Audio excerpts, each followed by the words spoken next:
खुलुमबाय जों देबरगाव ब्लक इउपिपिएलनि जानानै बा जों प्राइमारिनि साफ्रोमबो जों दैदेनगिरिफ्रा जोङो दिनै मोनसे प्रेस मिट होनो गोनां जानानै फैदों। बे होनायनि गोनाङानो जाबाय सिगां आङो साफ्रोमबो मिडिया पार्सननि मावथिफोरखौ आङो साबायखर बावो आरो बेजों लोगोसेयैनो जोंनि जे मिडिया होनायनि मेन उद्देश्यआनो जाबाय दाख्लै थांनाय समाव जोंनि देबरगाव ब्लकनि आफादगिरि बिथां बिजित बसुमतारिया जे इउपिपिएलखौ नागारनानै बिपिएफ दलाव जयनिं जाहैदोंमोन बिथाङा। दा बिथाङा जयनिं जाखांनायनि उनाव माखासे जोंनि इउपिपिएल हान्जानि गेजेराव गोबां प्रपगेन्डा बाथ्रा बुंनायनि सायाव एगेन्स्टआव जोङो माखासे बिथांनि माखासे गाज्रि आखुखौ जों बुङा नङाब्लाबो बुंनांगौ बाध्यता जानानै फैदों। मानो होनोबा बिथाङा देबरगाव ब्लकआव आफादगिरि जाफैनायनिफ्रायनो बिथाङा जोंनि गेजेराव बहुद गावजों गाव एना एनि खालामलांनाय गावजों गाव माबालांनाय दा सासे बियो मोजां खामानि मावग्रा सुबुं नङा। मानो होनोब्ला बे थांनाय समफोराव जोंनि गेजेरावबो गावजों गाव गुलुं गुजुं खालामलांग्रा सासे सुबुंसो। दिनै बिथाङा बिपिएफआव थांनानैबो गोबां गुलुं गुजुं हैगोन। जोंथ' सिन्थासो खालामदों दि बिथाङा बिथां बायदिखौ सासे बै समाव बियो नारि आइजो माहारिखौ गाज्रि मुं सुग्रा सासे सुबुंसोमोन। नाथाय बे सुबुंखौ बोरै बिपिएफनि मानसिफ्रा दिनै जगदान होखो जोंथ' बुहुद बोरैबासो मोनफ्लांलायलांदों गोसोआव। मानो होनोब्ला जोंनि दा देबरगाव समस्तियाव जे बिपिएफनि केन्डिडेट सेउलि महिलारिनि बिनानाव बिनि बिनानावखौ बिथाङा मुनमुन ब्रह्म बिथांखौ जे पेन खान्दा गाननानै माबा माबि बायदिसिना गाज्रि मुं सोनानै बिथाङा मिडियानि गेजेरजों बायदि राव सोनाय आरो बिपिएफनि माखासे गाज्रि बाथ्रा बुंनाया सिगाङाव देबरगाव ब्लक हिसाबै इउपिपिएल हिसाबै बिजिरानोमोन। दा बिथाङानो गाज्रि राव होननानै माखासे प्राइमारि लेभेलाव होन माबाखौ होन ओरै होन बायदि खामानि मावनानै थुनजायग्रा बिथाङा सासेमोन आरोखि। दा बिथाङा जोंनि गेजेरावबो गोबां दिनै ब्लकनि बिथाङा गारि फाननानै जालांदों बायदि ब्लकनि सम्पथिफोरखौबो बिथाङा फाननानै जानानै दिनै नस्थ' खालामलांजोब्बाय। नाथाय जों बेखौल' जोङो दिनै बिपिएफ हिसाबै जोंहा थांनायाव जोंहा बुंनांगौ गैया। नाथाय बिथाङा दिनै इउपिपिएलआव थानानैनो इउपिपिएलनि थाखा सम्पति गासैखौबो नस्थ' खालामलांनानै जोंनि सायाव बिराद गाज्रि अननायनि थाखायनो जों दिनै बिथांनि सायाव बे बाथ्राखौ जों बुंनांगौ जानानै फैदों। मानो होनोबा बिथाङा बै समाव जेब्ला रिसाबल जायो बे समाव प्रेसिडेन्टशिप मोना नंनानै सान हर जौ लोंनानै उन्दुनो थानो हाया जाग्रा सुबुंसो बे सासे बे सार्थ लबि मानसिसो बियो। बै समाव बै प्राइमारिफोरनाव हरै गावखौ आफादगिरि दोननांगौ गावखौ आफादगिरि गायसननांगौ होननानै फन होननानै बुंहरग्रा सासे सुबुंसो बियो सार्थ लबि मानसि। दिनै बेबायदि मानसिखौ बिपिएफआ जायगा होनाया बिराद लासिंसिंनि बाथ्रा आरोखि। दिनै बे बिपिएफआव थांनानैबो बेयो गुलुं गुजुंसो खालामहैगोन आरो बियो जों मिथिगौ जोङो बेखौ CID बायदिसो जों बेखौ दैथायहरनाय जाखादों। बियो ओंखायनो बिपिएफआव जेबो प्रभाबबो खालामनो हाया बे आरोखि। जों जेखि जाया माने बियो बै समाव गावनि बुहुद जोङो प्रपगेन्डा बेहा बुहुद दङ। नाथाय जोङो बुङा नङाबाबो जोङो दिनै बुंनानै जानानै फैदों। मानो होनोबा बिथाङा इउपिपिएलनि पर्जायाव थानानै दिनै इउपिपिएलखौनो बायदि गाज्रि राव बुंनायावनो जोङो दिनै बुंनांगौ बायद'। जोङो जायखिनि बिथांमोनहा बेजों थांफादों बै बिथांमोनहाबो मिथिखागौ जे बिजित बायदिया माबायदि मानसि। बेयो प्राइमारियाव गोजौ लेभेलनिफ्राय फैनाय प्राइमारियाव थाखा फैसा रां रुफा गासिबो गारि मिथिंनि गारि भारा हरनायखौ सिन्थाय बोख्लाय लाखिनानै जाग्रा सासे सुबुंसो बियो। मालाबाबो बियो जोंनि हुल्थुगाव प्राइमारि हिसाबैनो थांनाय इलेक्सनाव भट हैग्रा सुबुंफोरखौ जोङो लांदोंमोन। बावहाय बियो जोङो गारि भारा दासिमबो हराखै। बे 140,000 जोंनो हरनांगौमोन। दाबो बिनि वाट्सआपआव आरो जोंनि वाट्सआपआवबो दङ। जोङो हायोबा बिथांखौ प्रुफ होनो हायो बे सुबुंनि मानसि बियो।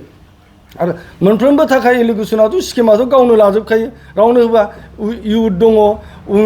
वुमेन्स दङ बिसोरनोबो रावनोबो होआमोन बे। आरो गावनि निस्सय गावनि पेरेन्ट बडिनि मानसिफ्रानो रावबो बेखौ फात्ता मोनामोन। हारसिं थाङैनो बियो स्किम बख'ना लायनाय सोरनावबा लिडारफोरनाव थाखा बिनानै लायनाय बेहा गासिबो बे हारसिङै। दिनै बेबायदि मानसिनि थाखायनो ब्लकआव जोंनि देबरगाव इउपिपिएलआव माने फुराना कर्मिफ्राबो जानगार जानांगौ जानाया बिनि थाखायनो जानानै फैदों। गावजों गाव एना एनिबो जानानै फैनाया बिनि थाखायनो जोङो गासिबो जानानै फैदों। दा बेनो आरोखि। दा बेखौ जोङो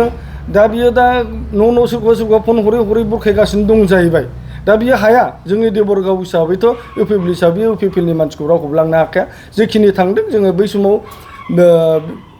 बिटिसि इलेक्सननि सिगाङाव फैनाय सुबुं नंखाया एमएलए एमपि इलेक्सननि उनावसो फैखाजोबनायखासो जोंहा बिसोर थांनायाव जोंहा जेबो प्रभाब गैया आरो जों बिथांमोन थांनायखौ जोङो दुखु बुजायाखै आरो जोंहा जेबो खहाबो जाया होननानै जोङो मिथिखायो आरो जोंहा जोंनिखिनि जेखिनि इउपिपिएल हान्जाखौ मोजां मोनग्रा जोंनि इउपिपिएलनि रायजो राजाफ्रा दासिमबो दं आरो दाबो थाबाय थागोन आरो इयुनावबो थाबाय थागोन जोंहा आसा दङ नाथाय बिजेट बायदि थांनायाव जोंहा देबरगाव ब्लक हिसाबै बा जोङो प्राइमारिफ्रा जेबो खहा जाया जोंहा बे आरोखि ओंखायनो जोङो बेखिनि आरो जोङो बिथांखौ मोनसे गरियना होयोदि बिथाङा थांदों गाव थांनानै मा मावहैयो मावहैथों नाथाय जोंनि इउपिपिएल हान्जा एबा देबरगाव ब्लक बा जोंनि दानि बिजाथि श्रीजुत लरेन्स इस्लारिनि सायाव जुदि बायदि बायदि राव बुंनाय बाथ्रा बुङोब्ला जोङो बिथांनि जेखिनि गेना खान्थि दं जों बेखौबो गोनां जायोब्ला जोङो थन्न थन्न बुंनांगौ जानानै फैगोन ओंखायनो जोङो बिथांखौ खावलायहरोदि बिथाङा जा बुंबाय आरो गाबोननिफ्राय जाहाथे बिथाङा जोंनि सायाव गाज्रि राव बाथ्राखौ बुङा नों थांदों पलिटिकेल खालामनो थां नोङो सार्थनि थाखाय नोङो थांदों जों मिथिगौ नों सासे लबिया गादि लबिया आरो नोंथाङा बिपिएफआव थाखा फैसा खामायनोसो थांदों नोङो समाजखौ फोसाबनो समाजखौ दानो थाखाय नों थाङाखै आरो थांनानै नोङो बिपिएफआव उलुं गुजुंखौ खालामगोन होननानै जों मिथिखागौ आरो बे जाखागोनबो बै समाव बिटिसि इलेक्सनावनो खाम्फा सारनाव हराव हारसिं थाङैसो थाखा लायोमोन निस्सय बेखौ खाम्फा साराबो मिथिगौ रावबो पेरेन्ट बर्डिनिखौ लायालासिनो सोरबा प्राइमारि सोरबा इयुथ सोरबा उमेन्स सोरबा पाट्टा मोनामोन बे हारसिं गोसोबायदि थाखा लायो गोसोबायदि फैयोमोन आरो बै समाव जों मिथिगौ बिथाङा प्रमद सारा बिथांनो 2.5 लाख ना 3.5 लाख थाखा हरदोंमोन जाहैबाय मन'जायला सारनो हैनो थाखाय बे फैसाखौबो बिथाङा हैयालासिनो हारसिं लानानै थादोंसो जाहैबाय जों खोनानो मोननायाव दिनै जाय बिथांजों थांफादों बे बिथांफ्रानो बिसोर बे बाथ्राखौ जोंनो खिथानानै जोंनो होदों आरो जों बे बाथ्राखौ मिथिदों आरोखि आरो बियो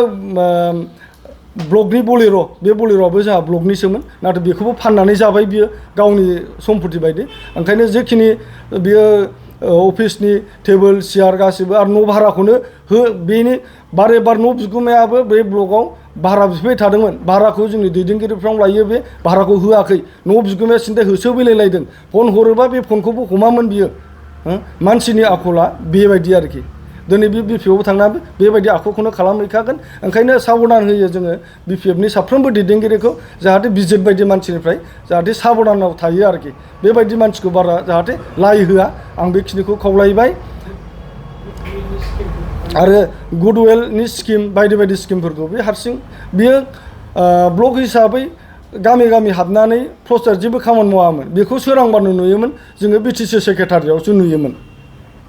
जों बयबो रायजो राजाफ्रा मिथिगौ बेखौ थांबानो बिटिसि सेक्रेटारियावसो नुयो नाथाय बिनि खामानिया बिटिसि सेक्रेटारियाव नङा बेयो जाबाय गामियाव मोनफ्रोमबो प्राइमारि लेभेलाव हाबै प्राइमारिनि सुख बिसुखखौ खबर लानायासो बिनि थांखिमोन नाथाय बेखौ जों नुनो मोन्दों खालि बे बिटिसि सेक्रेटारियाव फाइल लायै खारदिंबायनाय सोरबा अफिसारखौ लोगो हमनाय बिनिफ्राय नोङो थिरागुरि ब्लकआव सोरखौबा लोगो हमनाय अबेबा नोङो माबानिफ्राय फैसा चेयारमेननिफ्रायबो ओरैयाव फैसा लानांगौ चेयारमेनखौबो बेनो थिनोमोन फैसा लानानै आरो गाव बियोमोन गावनोबो लायोमोन चेयारमेनफ्रा हरनांगौ जायोमोन बे आरोखि फैसा होगोन होननानै आरो ट्रेक्टर होगोन होननानैबो बुहुत फैसा लादों बियो आरो थांनाय बिटिसि इलेक्सनावबो जों खोनानो मोन्दों बिथाङा बुहुत रिन जादों 20 लाख 30 लाखनि खोथा ओंखारदों दा बेफोरबो सोरनावहाय बाहायदों बिथाङा सोरनाव लानानै नाथाय बियो गासिबो गावनि उदैयाव जोब आरोखि बियो पार्टियाव खिन्थु बाहायाखै दिनै जाय बिथांमोना मोननांगौ बियो पार्टि हिसाबै बाहायाखै बियो व्यक्तिगत लानानै बाहायदों ओंखायनो जाय बिथांमोना मोननांगौ बिथांनाव न'आव सानफ्रोमबो थांनानै बे फैसाखौ आदाय खालामनांगौ जोंथ' मिथिया जोङो ब्लक हिसाबैबाबो जों प्राइमारि हिसाबै जों एजुकेटिभ जोङो प्राइमारिनि प्रेसिडेन्ट सेक्रेटारि होननानै जोङो ब्लकजों एजुकेटिभ हिसाबै जोङो थायो दा जोङो मोनसेबो मिथिया इलेक्सन जोबखांनाबो बिथाङा बेबायदि प्रपगेन्डा खालामनांगोन थाखायनो गावनि गेसाव गोफोनखौ बुंजानो गिनानै खनसेबो एग्जिकिउटिभ बिथाङा लानो हायाखै इलेक्सननि सिगांबो लायाखै आरो बे इलेक्सननि उनावबो बिथाङा लायाखै जों प्राइमारिखौ बियो सोंजानो गियो माबा मोनसे होनगोन नामा साननो गिनानैनो बियो मोनसेबो एग्जिकिउटिभ लायाखै होनोबा जों बेफोरबायदि नेताखौ जों बोरै नेता होगोन बोरै जोङो लिडार होनगोन ओमफ्राय जोङो गासै जोंनियाव इउपिपिएलआव जोङो देबरगाव ब्लकनि आन्डाराव गासै 16था प्राइमारि दं 16था प्राइमारियाव जों गासै 13-14था प्राइमारियानो बिथांखौ जोङो सैखायामोन सुखुवा माने बिथांनि एक्टिभिटिखौ जों मोजां मोनामोन आरोखि मोनफ्रोमबो नोङो जिखुनु समस्या जाया मानो बिथाङा समाधान खालामनो हाग्रा सासे लिडार नङामोन आरो फन हरबाबो बे हमा इलेक्सन जोबखांनानै जों बिथांनाव बुहुद फन हरदों जे जोङो जेरै पाब्लिकफोरखौ जों माबायदि हमथाना लाखिनांगौ आरो जों पाब्लिकखौ जोङो बोरै माबानांगोन आरो जोङो वार्कारफोरखौ जेरै जों हमथाना लाखिनांगौ जोङो सासे बियो गार्जेनमोन गार्जेन जानानै जुदि जोंनि सायाव जेबो रेसपन्सिबिलिटि गैयाबा बे बोरै लिडार जानो आरो बियोथ' सासे आफादगिरिसोमोन पार्टि गारनानै खारनो समायामोन गारनांगौमोन नोङो जोङो जाखिनि थांदों जों बेखौ जोंहा बुंनांगौ गैया खिन्थु गावथ' इउपिपिएल बायदियाव थानानै दिनै सिनायजादों सारा नोङो देबरगाव समस्तिनि मानसिया सिनायदोंमोन जे बिजिरा सोर सिगाङावथ' बेखौ रावबो सिनायामोन मोनसे समावथ' बियो सिम्बोरगाव बे हंकं बाजाराव जौ लोङै लोङै आथिं आखाइ बुनानैसो थैनोसैमोन आरो माइनाव सोराङाव फरायसालियाव जों बेखौबो गोनां जायोबा जोङो बुंगोन बियो माइनाव सोराङाव प्रिन्सिपाल जानाय समाव माबायदि आखुनि मानसिमोन बियो माबायदि एक्सपेल जाजाया बेबायदि आखु दिन्थिबाय थायोबा जों बिथांनि सायाव जों बे बाथ्राखौबो खुला खुलियै बुंनांगौमोन नाथाय आङो दिनै बुंथ'ला बेखिनि आरोखि दा जिखिनिया माबाया माने बिथाङा जेराव थांदों थां सिरियै था जिखिनि गावनि मावनांगौ माव खिन्थु मिडियायै अबेबा बिटिआर एकर्डनि सोमोन्दै बा 125 एमेन्डमेन्टनि सोमोन्दै जानला मोनला बाथ्राखौ बुजिया सुंजिया बुहा बाथ्रा बुंबाय थायोबा खिन्थु जोंबो प्राइमारि हिसाबै जोङो बिथांनि सायाव जों आरो बिनिफ्राय बांसिनै जोङो बिनि माखासे गाज्रि गेना आखुखौ जोङो मोगथां महराव जों लाबोनांगौ गोनांबो जानानै फैगोन आरोखि बेबायदि नाथाय बेथ' नोङो दिनै बोरै सासे गाव लाजिनो गोरों हौवा माहारिब्ला बै समाव नोङो दानि केन्डिडेटनि बिनानावखौनो एथ' गाज्रि गाज्रि बाथ्रा बुंबाय बोरै नों बिनि सिगाङाव खाथियाव गसंनो थायो बेहा लाजिनाय गैया जोंनि इउपिपिएल हान्जायावथ' बेबायदि गाज्रि गाज्रि आखुनि बुंग्रा मानसि गैयामोन नोंथांमोना बिपिएफनि मानसियाबो मिथिगौ मोनफ्रोमबो प्रग्राम जा मोनफ्रोमबो बेयाव मिडिया गाव सिगाङो गाव सासे आफादगिरि जानानै मिडियायाव सोरनिबा गेना खान्थि सोरनिबा माबाखौ अपेन बुंनायाथ'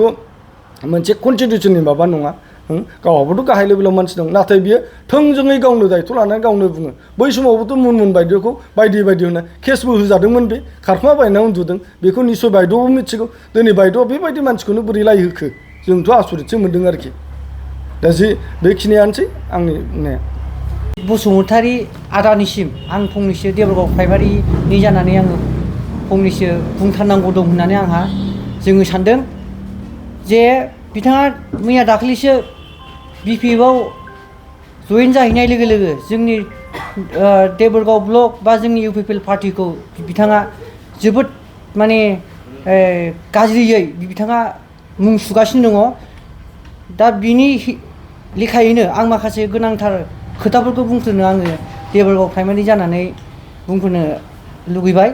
बेनो जाहैबाय माने सिगाङावबो बै समाव आरोखि बोसोरनैसो सिगां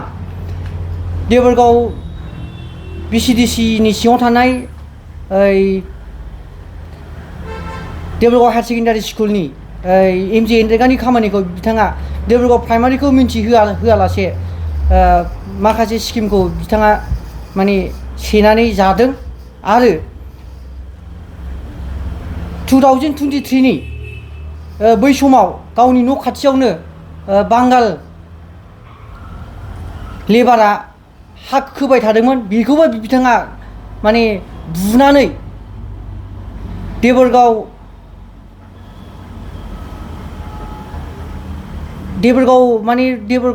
आं बुंनाया जानाय नंलालै खारनोसै नामा इउनिटियावबो बिथाङा बांगाल लेबारखौ बुनानै बांगाल मानसि माबाफोरजों एबिएमसुनि मानसिफोरजों बिथाङा मिटिं खालामजादोंमोन आरो बै समावबो माने सोरांबानो एमएलए सारनि न'आव थांनानै सेंसन बिहैयोमोन आरो देबरगाव हायार सेकेन्डारिनि जेसेबां माने रिफाइरिंनि खामानि फैदोंमोन बेखौबो बिथाङा गासैबो गाव हारसिंनो जाजोबदोंमोन आरो बै समाव देबरगाव ब्लकनि सिङाव माने जेसेबां 16ता प्राइमारिनि स्किमखौबो बिथाङा 60 लाखनि सेंसनमोन बिथाङा बेखौबो गासैबो गाव हारसिंनो जाजोबदोंमोन दा जों नुनो मोनो जे बेबादि आखलनि मानसिखौ बोरै देबरगाव ब्लकनि बिपिएफआ बोरै गनायनानै लाखो बिथांखौ बोरै देबरगाव माने BPFनि पार्टि माबायाव बोरै सोनानै लाखो दा बिथांमोना एसे साननांगौ खोथा दङ थारमाने बे मानसिया जे पार्टियाव हाबगोन